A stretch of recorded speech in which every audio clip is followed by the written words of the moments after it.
आज का हमारा टॉपिक होने वाला है forest laws and their impact. देखिए, अंग्रेज अपने फायदे के लिए अलग अलग नियम कानून वो लगातार बनाते रहता था। ठीक है, तो उन्हीं में से नियम कानून में से हमारा एक था जंगलों को लेकर, यानी कि जंगलों को लेकर भी उन्होंने नियम कानून कुछ बनाए थे। उनके बारे में पढ़ेंगे और उनका परिणाम क्या निकला उनके बारे में भी आज हम लोग जानेंगे। तो टॉपिक का नाम होने वाला है forest laws and their impact. जानते हैं कि आखिर उन्होंने कौन सा नियम बनाया और उसका क्या असर पड़ा। देखिए, लिखा हुआ है the life of tribal groups was directly connected to the forest. बिल्कुल सही बात है। जितने भी आदिवासी लोग हैं, मोस्ट ऑफ द आदिवासी लोगों का जो जीवन है वो पूरी तरीके से जीवन जंगलों पर ही डिपेंड है, यानी कि उससे कनेक्टेड है। ठीक है, पूरा तरीके से उसका डिपेंड जंगलों पे वो डिपेंड रहते हैं। So any changes in forest laws had an effect on tribal lifes. देखो, आपको मालूम है कि आपको अपने घर में रहना है और यदि आपके घर में कोई प्रॉब्लम आएगा तो ऑब्वियस सी बात है आपके रहने के ऊपर भी संकट आ जाएगा।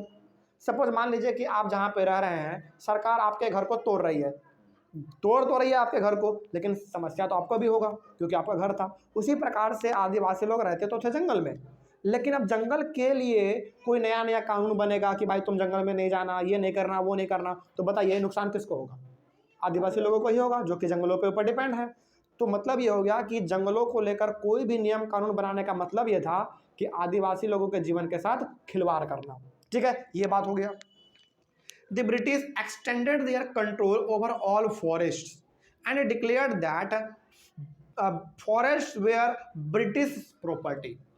मतलब कि अब धीरे धीरे जो पावर था अंग्रेजों का वो धीरे धीरे जंगलों की तरफ भी बढ़ रहा था। अब अंग्रेजों ने कह दिया कि जो जंगल है ना वो आप लोगों का प्रॉपर्टी नहीं है, ये ब्रिटिश का प्रॉपर्टी है, यानी कि हमारा प्रॉपर्टी है। ये अंग्रेजों ने कह दिया।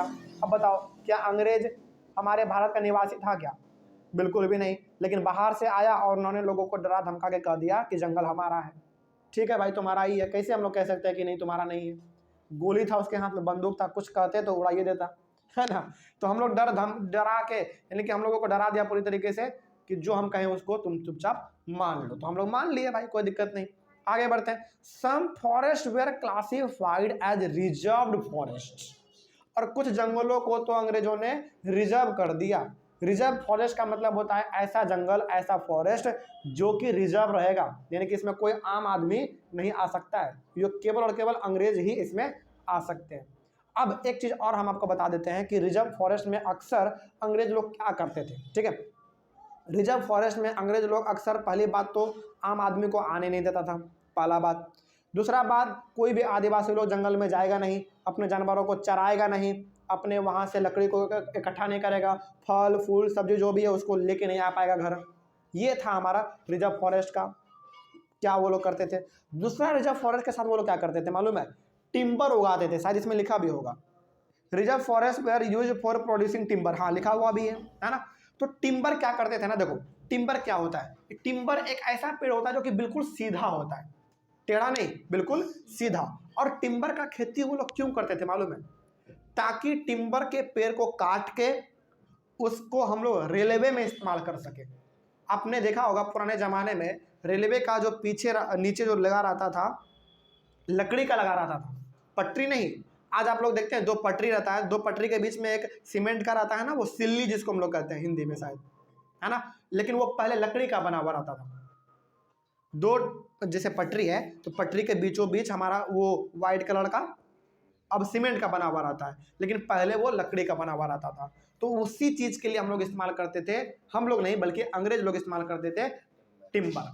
ठीक है, और टिम्बर का इस्तेमाल वो लोग अपने बड़े बड़े जहाज़ों को बनाने के लिए भी करता था।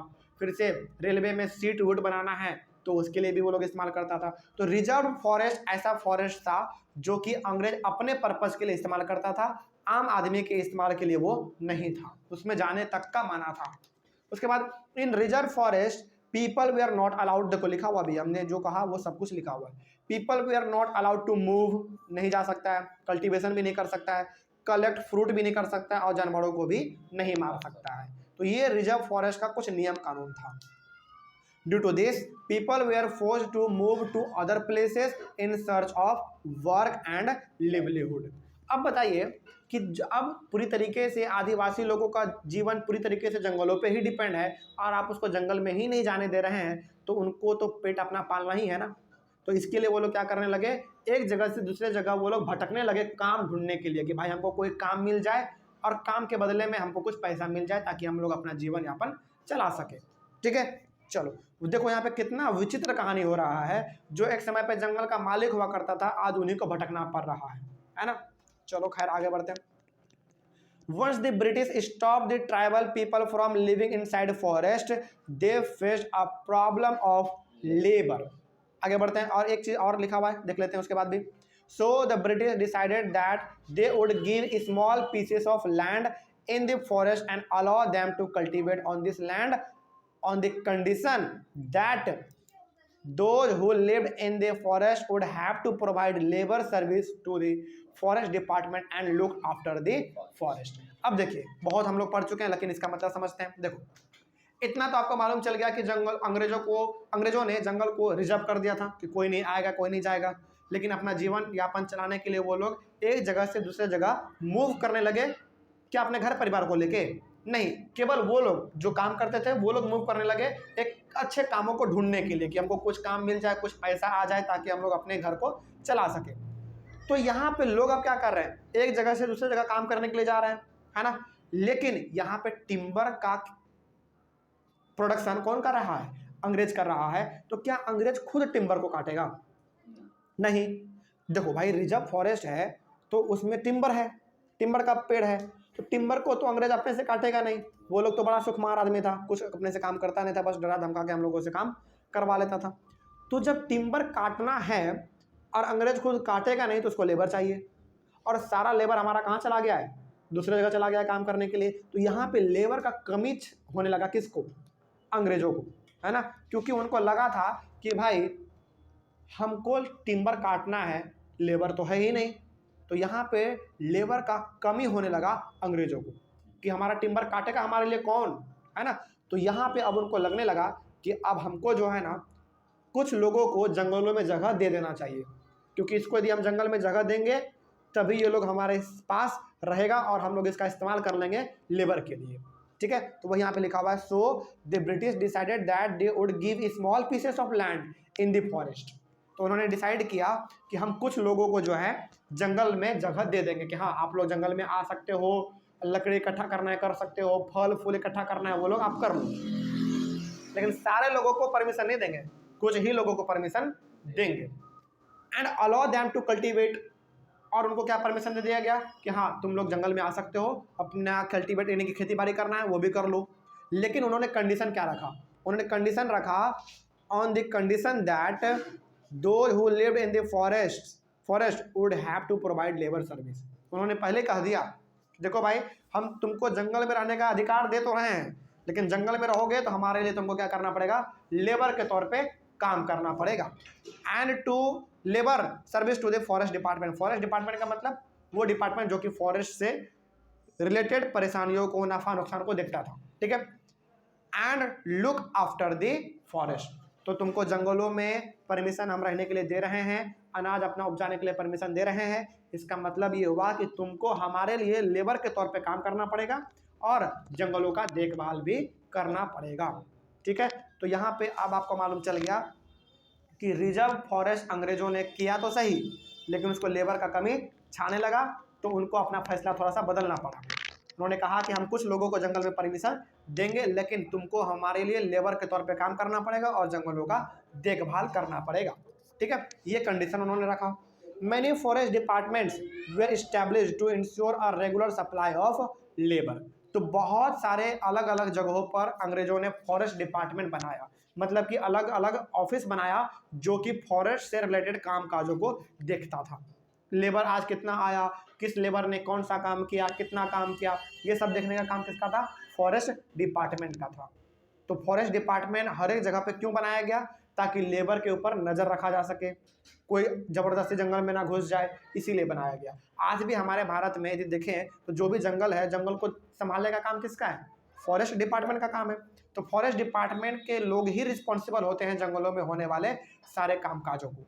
ठीक है, आगे Many tribal groups reacted against the forest laws। अब देखो अंग्रेजों ने जंगलों में खेती बाड़ी करने का, लकड़ी को इकट्ठा करने का क्या परमिशन सबको दे दिया था क्या, नहीं, कुछ लोगों को परमिशन नहीं मिला था, है ना। तो जो लोगों को परमिशन नहीं मिला था उन लोगों ने रिएक्ट कर दिया, मतलब कि एक तरीके से आवाज उठा दिया अंग्रेजों के खिलाफ कि आप हमारे अधिकार को कैसे रोक सकते हैं, इस प्रकार का। ठीक है, they disobeyed the forest laws and continued their practices that were declared illegal. तो जिस लोगों को अधिकार नहीं मिला था जंगलों में जाने का, खेतीबाड़ी करने का, उन लोगों ने अंग्रेजों के बात को ना मानते हुए वो लोग जबरन जंगल में घुसा और वो लोग जो पहले काम करते थे वो लोग दोबारा जंगलों में काम करना शुरू कर दिए।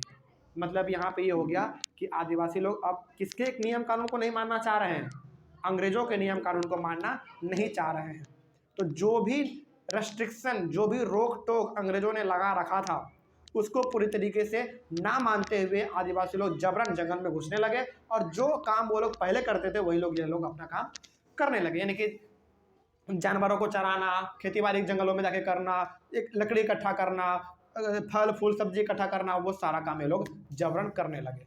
ठीक है, this lead to revolt such as the revolt of, अब जरा सोचो कि अंग्रेजों ने मना कर दिया है कि तुम जंगलों में नहीं जाओगे, लेकिन ये लोग जबरन जा रहा है, तो क्या यहाँ पे रिवॉल्ट होगा, यानी कि लड़ाई झगड़ा होगा? बिल्कुल होगा, है ना। तो यहाँ पे रिवॉल्ट हुआ, कौन सा? सोनग्राम सगमा इन 1906, ये रिवॉल्ट का नाम है। ठीक है, इन असम, जो कि असम में हुआ था, वहाँ पे रिवॉल्ट का नाम क्या था? सोनग्राम सगमा, जो कि हुआ था 1906 में, वो भी असम में हुआ था, वो रिवॉल्ट का नाम है। एंड ये फॉरेस्ट सत्याग्रह हुआ था कब? 1930 में, वो भी सेंट्रल प्रोविंस में। सेंट्रल प्रोविंस का मतलब होता है आज के समय में मध्य प्रदेश।